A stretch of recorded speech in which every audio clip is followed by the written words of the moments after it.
don't think I've peaked yet, and I think that's one of the good things about where I am. I've reached a level of success, but I always strive every year. My manager, a guy named Sean Caesar, name of the company he owns is Unruly. He's been managing me now for 16, almost 17 years. And every year we write down our plans for the year. So we write down our goals, and we never go to the next thing until we reach our goals. And every year we seem to have reached our goals. But I think my goal this year, and I'm saying in the next 5 years, you see my 5-year plan, is to figure out a way to become bigger but work less. So I have to use my brand. Like I'll say, Quicksilva is now a brand name. It's not just a DJ or person.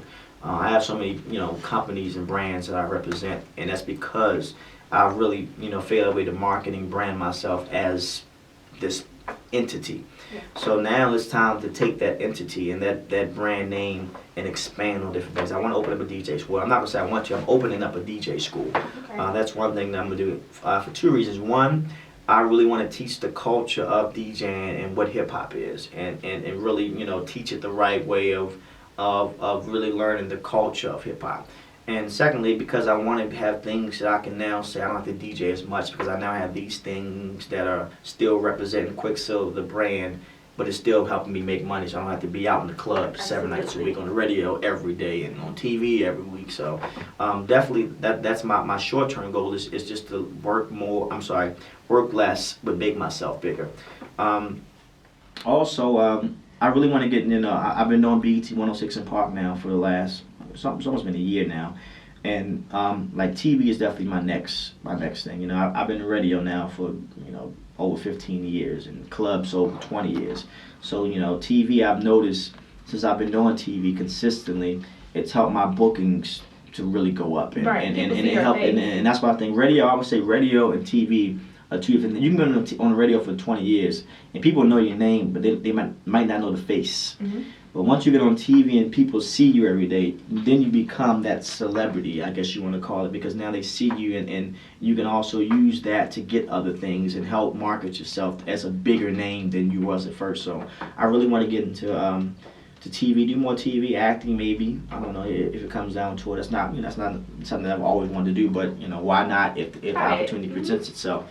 And I'm really big on marketing and branding. A lot of people know me from not just the DJ, but the guy who markets and brands the living crap out of himself. And that's why I think I've gotten a lot of success. And a lot of people ask me, how did you start with so many DJs and y'all were on this level, and now you seem to you're here and they're still here. And I say it's because of marketing and branding. It's not just my talent. I have talent, but a lot of people can sing, but you'll never become Beyonce. A lot of people can play basketball, but you'll never be Michael Jordan. Why? Because you don't have that business sense. And the music business is that. It's a music business. And I tell people all the time, it's 10% music, 90% business.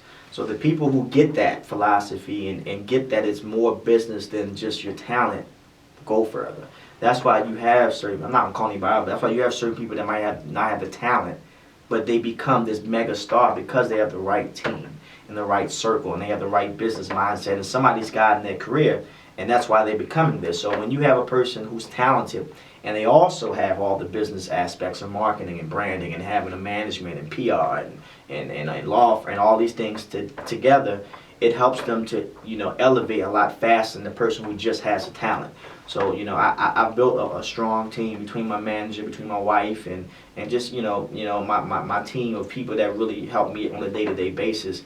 And I think that's going to really help me to continue building success and help me, continue year to year becoming a bigger brand name.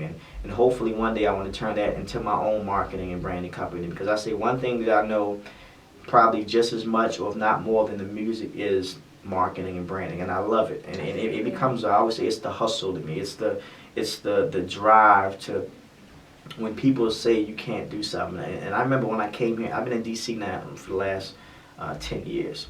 When I came to DC, I remember it was so much controversy. One, I'm from Baltimore, and I talk different at that point, and I dress different, and so a lot of people are like, well, he's not going to last in DC. He's going to be a fad because he's not from here, and he's too expensive, and all these things people said about me 10 years ago. And then 10 years later, look, You know, a lot of those people who said those things, they're not here. They're not even DJing or hosting or promoting anymore, and they now look at me and they give me all these, you know, props. Oh my God, Quick, I'm so proud of you. You're doing so good. And I'm thinking like, this is the same person that 10 years ago said, you know, so many negative things about me. But the fact that I didn't let it get to me, it motivated me. When people said Quicksilva was no way he gonna come to DC and make a name for himself. Now, if you go out of town and ask somebody, Quicksilva is the guy who's in DC, and he is the ambassador for 1 million things that are based out of DC, and that's just another, you know, tribute to my hard work, dedication, consistency, and not letting what I call BS ever get to me.